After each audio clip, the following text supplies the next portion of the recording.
আসসালামু আলাইকুম। Stock analyst বিডির Facebook page এবং ইউটিউব চ্যানেলে নতুন ভিডিওতে স্বাগতম জানাই। আজকে রবিবার, গ্রিন সানডে আপনারা দেখেছেন মার্কেটের ইন্ডেক্স 44-46 পয়েন্টেরও বেশি বেড়েছে এবং আজকে সপ্তাহের প্রথম কর্মদিবস 23 নভেম্বর। এই সপ্তাহে আরো 4 কর্মদিবস ট্রেড রয়েছে এবং আজকে ট্রেড ভ্যালু 385 কোটি টাকা। আমরা আশা করছি আগামীকাল থেকে ট্রেড ভ্যালু বাড়বে এবং মার্কেট আরো গতিশীল হবে ইনশাআল্লাহ। এবং সার্বিক পরিস্থিতিতে আমরা আজকে দুটি স্টক নিয়ে কথা বলবো, সম্ভাবনাময় কোন দুটি স্টক বাই করা যেতে পারে এবং সেফ জোনে রয়েছে। এছাড়া ইন্ডেক্সের পর্যালোচনা করব। প্রথমে যদি আমরা সূচক নিয়ে কথা বলি, আজকে সূচক 4915, এই সপ্তাহে সূচক একটা আপট্রেন্ড মোডে রয়েছে এবং এই পজিশন থেকে আমরা 5177 আরো 250 পয়েন্টের একটা আপট্রেন্ড কিন্তু আমরা হয়তো দেখবো এই কয়েক সপ্তাহ মিলে সামনে ইনশাআল্লাহ। এবং এই মুহূর্তে পুঁজিবাজার কিন্তু সম্পূর্ণরূপে একটা বাই সিগন্যাল দিয়েছে এবং যে স্টকগুলো লোয়ার লোতে রয়েছে, সেফ জোনে রয়েছে, সেই সকল স্টকগুলোতে বিনিয়োগ করলে ভালো একটা প্রফিট জেনারেট হতে পারে। এখন কোন দুইটা স্টক, সেই দুইটা স্টক আপনাদেরকে প্রথমেই দিয়ে নিচ্ছি। প্রথম স্টকটি আমার কাছে মনে হচ্ছে AIL, Alif industries limited. Textile sector স্টকটির ডেইলি ক্যান্ডেলটা দারুণ প্রাণবন্ত রয়েছে। আপনারা যদি লাস্ট 5টা ডেইলি ক্যান্ডেল অ্যানালাইসিস করেন, এখানে কিন্তু এর ভিতরে 6টা যদি অ্যানালাইসিস করেন, 4টাই কিন্তু গ্রিন এবং খুবই ভালো পজিশন লোয়ার লোতে রয়েছে। 44 টাকা 40 পয়সা এই স্টকটি কিন্তু আমরা 10 থেকে 15% একটা প্রফিট টার্গেট করতে পারি, আমার কাছে এটা এরকম মনে হয় এবং আশা করি স্টকটা ভালো একটা প্রফিট জেনারেট হতে পারে। আর 2 নম্বর হচ্ছে কনফিডেন্ট সিমেন্ট, যদিও এইটার প্রফিট জেনারেশনটা হয়তো কম, 5 থেকে 7% হতে পারে। এছাড়া কিছু লোপেট শেয়ার রয়েছে যেমন হাক্কানি, এই স্টকটা কিন্তু আমার কাছে এই জন্য ভালো মনে হচ্ছে কারণ স্টকটিতে স্মার্ট মানি রয়েছে। আপনারা জানেন শুরুতেই বামে হলটে 1 পিস শেয়ার ট্রেড হয় এবং ক্যান্ডেলটা একদম 59 টাকা 10 পয়সা থেকে শুরু করে। এটা স্মার্ট মানি একমাত্র পট ট্রানজাকশনের মাধ্যমে করে থাকে, আপনারা জানেন। এবং এইটা আমার কাছে মনে হচ্ছে আবার 75 পর্যন্ত যাওয়ার পসিবিলিটি রয়েছে। এছাড়া আমি আপনাদেরকে ইন্ডেক্সের যদি যেই ইন্ডেক্স পজিটিভ কন্ট্রিবিউটর এবং নেগেটিভ কন্ট্রিবিউশনের যে স্টকগুলো রয়েছে সেগুলোর মধ্যে গ্রামীণ ফোনের ডেইলি ক্যান্ডেলটা খুবই চমৎকার এবং স্কয়ার ফার্মা, ওয়ালটন এদের ক্যান্ডেলও ভালো, রবির ক্যান্ডেল ভালো। যেহেতু ইন্ডেক্স মুভারদের ক্যান্ডেল পজিশন ভালো, মার্কেটটা একটা আপট্রেন্ড মুভমেন্ট এই সপ্তাহে আমরা ইনশাআল্লাহ দেখব। এছাড়া যদি আমরা আরেকটু অ্যানালাইসিস করি, ইস্টার্ন লুব্রিকেন্ট গতকাল বলেছিলাম, ইস্টার্ন লুব্রিকেন্ট যারা আজকে কিনেছে, আমি বলেছিলাম গতকালের ভিডিওতে এটা সম্পূর্ণ ফিডিং হবে আজকে এবং তাই কিন্তু হয়েছে। শুরুতে হায়ার হাই 2790 টাকা থেকে পড়তে 2580 পর্যন্ত নেমেছিল, দিন শেষে 2603 টাকা 30 পয়সা ক্লোজিং দিয়েছে। তার মানে যারা শুরুতে কিনেছেন বা মাঝপথে কিনেছেন, পুরাটা সময় কিন্তু তারা লসে আছেন। আমি বলেছিলাম যে স্টকটা কিন্তু সে মার্চ থেকে একটা বড় আপট্রেন্ড ক্যারি করছিল এবং স্মার্ট মানিরা আজকের মতো দিনে কিন্তু ওয়েট করছিল কবে এটা ডিক্লারেশন আসবে এবং একটা ফাইনাল ফিডিং কিন্তু হবে। এই জন্য যারা এটার স্টক ডিভিডেন্ড বা ক্যাশ ডিভিডেন্ড পেতে চান, তারা ডিসেম্বরের 15 থেকে 21 তারিখের ভিতরে অনেক কম প্রাইসে আশা করি ইনশাআল্লাহ পাবেন। কারণ এই যে 61,380টি শেয়ার লেনদেন হয়েছে, এই শেয়ারগুলো মার্কেটে ট্রেড হবে এবং এই শেয়ারগুলো আজ থেকে আস্তে আস্তে মানুষ বের হবে, তখন কিন্তু প্রাইসটা আরো ফল করার পসিবিলিটি রয়েছে। এছাড়া আমরা যদি বলি আপনাদেরকে, খান ব্রাদার সবসময় কিন্তু মানা করি, কারণ খান ব্রাদার ইপিএস পজিটিভ দেওয়া শুরু করেছে এবং ডিভিডেন্ড ডিক্লারেশন ভালো দেওয়া শুরু করেছে। যখন কোন একটা স্টক অনেকদিন প্লে করে, 3 বছর 5 বছর প্লে করে এবং ফাইনাল ফিডিং এর জন্য রেডি হয়, তখন ডিভিডেন্ড ভালো দেয় এবং ডিভিডেন্ড এবং ইপিএস দুইটাই কিন্তু ভালো দেয়, যেটা আমরা প্রিভিয়াসলি সিপাল দেখেছি, ইমার্ড ওয়েল দেখেছি, এগুলো কিন্তু আমরা দেখেছি। এবং খান ব্রাদারও সেই একই পথ অনুসরণ করছে, লজিক অনুসরণ করে ডিভিডেন্ড ইপিএস ভালো দিচ্ছে এবং সাধারণ বিনিয়োগকারীদেরকে সম্পূর্ণভাবে ফিডিং করিয়ে দিচ্ছে। আমি 100 টাকা থেকে বারবার ভিডিও দিয়ে আসছি যে স্টকটিকে রিস্কি, কারণ এটা খেলাধুলা 3 বছর হয়ে গিয়েছে। 3 বছর মানে একটা লং টাইম, 3 বছর পরে কিন্তু ফিডিং হয়। একইভাবে কিন্তু আমি আপনাদেরকে ওরিয়ন ইনফিউশন নিয়ে বারবার সতর্ক করছি। এই ওরিয়ন ইনফিউশন, খান ব্রাদার্স, সিমটেক্স এগুলো থেকে দূরে থাকাই আমার কাছে ভালো মনে হয়। এবং আমি চাই আমার চ্যানেলে যারা রয়েছেন, যে শ্রোতারা রয়েছেন, দর্শক মন্ডলী রয়েছেন, আপনারা অবশ্যই এই জিনিসগুলো ফলো করে দারুণভাবে প্রাণবন্তভাবে এগুলো জিনিসগুলো উপভোগ করছেন, কারণ আমি আপনাদের যেই ইনস্ট্রাকশন দিচ্ছি সেভাবে কিন্তু কাজ করছে। এবং তাহলে আপনাদেরকে 3টে স্টক দিলাম, এআইএল, তারপরে কনফিডেন্স সিমেন্ট এবং হাক্কানি, এই 3টা আমার কাছে ভালো লাগছে। আরেকটি স্টক আমার কাছে প্রাণবন্ত মনে হচ্ছে সিনো বাংলা, কিন্তু এইটা মোটামুটি মার্কেট ভালো হলে আরো কিছু দূর জাম্প করতে পারে 48 পর্যন্ত, আরো 10% এখান থেকে উপরে ওঠার পসিবিলিটি রয়েছে। আর আপনাদেরকে আমি এই মাসের নভেম্বর মাসের 7ই নভেম্বর কিছু স্টক নিয়ে কথা বলেছিলাম, 6টা স্টক দিয়েছিলাম।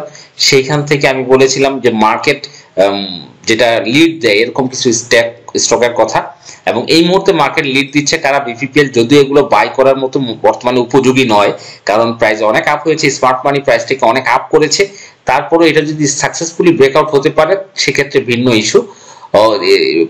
বিপিপিএল, বারাকা পতেঙ্গার এই ডোমিনেট করছে, তারপরে ডোমিনেস, কেপিপিএল, সায়াম কটন, সাপোর্ট, এসপিসিএল, রানার অটো, এসপিসিএল এবং রানার অটো এবং হচ্ছে ডরিন পাওয়ার বর্তমান মার্কেটের হটকেক পজিশনে রয়েছে, এসপিসিএল এবং রানার অটো। এই রানার অটো নিয়েই আমি আপনাদেরকে 7ই নভেম্বর, এই মাসে 7ই নভেম্বর আপনাদেরকে যে তথ্য দিয়েছিলাম, চলুন আমরা দেখে আসি। তার আগে আমরা দেখি রানার অটোর বর্তমান প্রাইস কত। বর্তমান প্রাইস কিন্তু 44 টাকা 20 পয়সা, এবং আমি আপনাদেরকে এই রানার অটো নিয়ে যখন তথ্য দিয়েছিলাম তখন এর থেকে 10 টাকা কমে ছিল। চলুন আমরা শুনে আসি ভিডিওটি। ধন্যবাদ। 2তে রয়েছে রানার অটো। রানার অটো উইকলি ক্যান্ডেল চমৎকার, কত চমৎকার একটা ক্যান্ডেল দিয়েছে রানার অটো। রানার অটো অত্যন্ত চমৎকার, ফাটাফাটি একটা ক্যান্ডেল দিয়েছে রানার অটো। পার্টির আছে, ফুললি পার্টি অ্যাক্টিভ ফুললি হয়নি, তারা শেয়ারটা কিন্তু উত্থানে নেওয়ার এখন এটা কেন 2 নম্বরে রেখেছি, 1 নম্বরে পেনিনসুলা, 2 নম্বরে রানার অটো। কারণ রানার অটোর ইনিশিয়ালাইজ প্রাইস ছিল 100 টাকার উপরে। সে যখন মার্কেটে আসে 2019-20 সালে তার প্রাইস ছিল 100 টাকার উপরে, 100 টাকার উপরে প্রাইস ছিল। এখন এটা কয়টা সম্ভাব্য কারণ হতে পারে, সবগুলো তো আর ইউটিউব চ্যানেলে বলা যাবে না। রানার অটো দেখেন এইখান থেকে ফল করতে করতে করতে করতে 5-6 বছর সে ফল করে কোথায় গিয়ে শেয়ারটা কালেক্ট করেছে, দেখেন তার মান্থলি ক্যান্ডেল গুলো একটু খেয়াল করেন। এই যে মান্থ একই পজিশনে করতে করতে করতে করতে এই জায়গাটায় কি সুন্দর কালেকশন, ওয়াহ! এই যে কালেকশনটা দেখেন কত চমৎকার ভাবে উঠে যাচ্ছে, কত সুন্দর। লাস্ট 3 মান্থস কত সুন্দর ক্যান্ডেল রানার অটো, যেহেতু শেয়ারটা 100 টাকার উপর থেকে ফল করেছে। এই রানার অটোর আগের ইপিএস Q1 ছিল অনেক মাইনাস, 3 বছর অনেক মাইনাস, 4 বছর 1, 2, 3, 4, 2021, 22, 23, 24 সিরিয়াস মাইনাস। Q2 থেকে এই যে বছর Q2 থেকে সে প্লাস শুরু করেছে, আগে মাইনাস গুলো থেকে এবার প্লাস শুরু করেছে, প্লাস Q3 প্লাস, অ্যানুয়ালও প্লাস। অ্যানুয়ালে Q4 কত করেছে? 84, ইউজ ডাবল, Q3 থেকে ডাবল। এখন নেক্সট Q1 এ বোম্বাস্টিং ইপিএস আসার পসিবিলিটি রয়েছে। শুধু তাই না, এটারও director link 50%, very good sign. ডিরেক্টররা যদি 20% শেয়ার ছাড়তে চায়, আমরা তো জানি ম্যাক্সিমাম ডিরেক্টররা শেয়ার 30% রাখে। যদি মেন্টাল একটু খারাপ হয়, ভালো হইলে 50, 60, 70% রাখে, ভালো কোম্পানি হইলে 90% রাখে, গ্রামীণ ফোন, রবি রাখে। কিন্তু ডিরেক্টর মনে করলো যে না, আমরা শেয়ারটা 30%, আমি 20% ছেড়ে দিব, তখন যেহেতু প্রাইস অনেক ফল করেছে, এটা কিন্তু উঠাই তো ছাড়তে হবে। সেটা আমি জানি না, আই ডোন্ট নো, আমি সে সম্পর্কে জানি না যে এই শেয়ারটা এখান থেকে তুলবে তারা। আমার যেটা মনে হচ্ছে, আমার মন যেটা বলে, এই রানার অটো Q1 ইপিএস অনেক ভালো হবে, নেক্সট 1 বছর এটাকে একটা প্লে দিতে পারে, কারণ হিস্টোরি রিপিট ইটসেলফ। এখন এই হিস্টোরি রিপিট ইটসেলফে আসতে গিয়ে তার দেখেন কয় মাসের ক্যান্ডেল ভালো, 1, 2, 3, 4, 5, 6, 7, 8, 9, 10টা মাস ধরে সেই জায়গায় টুক করে কালেকশন করেছে। এখন তার বাউন্স ব্যাক আরামসে উঠে যায়, কত করতে পারে? 48 ফ্লোর প্রাইস 48, এই বাউন্সে সে 48 ইপিএস দিয়ে এই নেক্সট 2-3 মাসে 48। তার মানে এই যে চমৎকার একটা রানার অটো, এটা কিন্তু তার ইপিএস, ফান্ডামেন্টাল, টেকনিক্যাল সব চমৎকার লাগছে। রানার অটো ভালো করার পসিবিলিটি, জাস্ট ওকে ব্রেকআউট করতে দাও, জাস্ট একে এই 34-90 এই বাজে মার্কেটে কত ভালো করেছে দেখো। পার্টি না থাকলে টানা 3 দিন 3 দিন ক্যান্ডেল, কত দারুণ ক্যান্ডেল করেছে সে। ভলিউম ভালো, ভলিউম যদি দেখি আমাদের ভলিউমগুলো দারুণ ভলিউম, 3 দিন সবুজ করেছে, তার মানে বোমবাস্টিং করবে রানার অটো এবং হচ্ছে পেনিনসুলা। রানার তো বি ক্যাটাগরি, এই ক্যাটাগরি আপনারা জানেন already.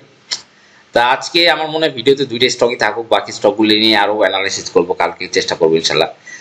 Hot cake number 1, peninsula number 2, রানার অটো যে স্টকগুলো প্রথম 3 মাসে নেক্সট 3 মাসে খুবই চমৎকার করার পসিবিলিটি রয়েছে। রানার অটো পেনিনসুলা নাম্বার 1, 2। এখন গেম শেষের দিকে রয়েছে। এগুলোর গেম কিন্তু বেশি দিন হয়নি, অক্টোবর থেকে শুরু হয়েছে। এই যে গেমটা শুরু হয়েছে কত, এর বয়স কত, এখনো বাচ্চা, 1 মাস হয়নি। এই শেয়ারগুলোতে আপনি ইনভেস্ট করা যেতে পারে যদি, যেগুলোর এখনো স্মার্ট মানি গেম শুরু করেছে, বাচ্চা 1 মাস হয়েছে।